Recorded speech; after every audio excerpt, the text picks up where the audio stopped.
இயேசு உயிர்த்தெழுந்தபின் 50ஆம் நாள் தூயாவியானவருடைய வருகையை திருச்சபை விழாவாக கொண்டாடுகிறது.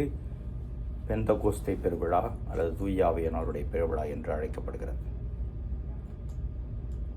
தூயாவியானவருடைய பங்கு அதிகம். தந்தை, மகன், தூயாவி இவர்கள் 3 ஆட்கள் ஒரே இறைவன். இது நம்முடைய நம்பிக்கை, விசுவாசம்.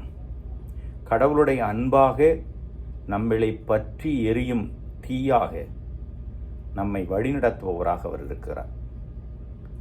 தூயாவியான் அருளால் தான் இயேசு இந்த உலகத்திலே மரியின் வயிற்றிலே பிறந்து வந்தார்.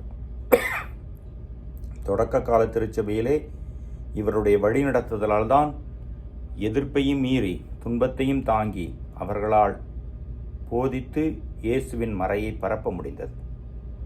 இன்றைக்கு அருட்சாதனத்தின் வழியாக நாம் கடவுள் வழிகளை பெற்றுக்கொண்டு நம் உள்ளத்திலே வாழும் கடவுளாக இருக்கிறார்.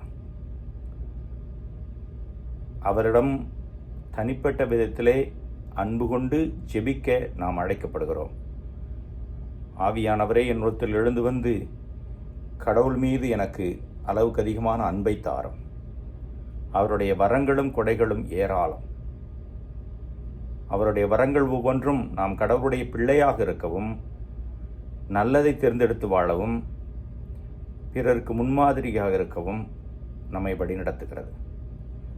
அவருடைய கொடைகள் நம் வழியாக அன்பாக, மன்னிப்பாக, பரிவாக, கனிவாக, இரக்கமாக பிறருக்கு அனுப்பப்படுகிறது, கொடுக்கப்படுகிறது. எனவே இந்த ஆவியானவருடைய பெருவிழாவிலே தூய ஆவியானவரின் இல்லத்தில் எழுந்து வந்து என்னை வழிநடத்தும் என்று நாம் இறைவனிடம் சரணடைவோம்.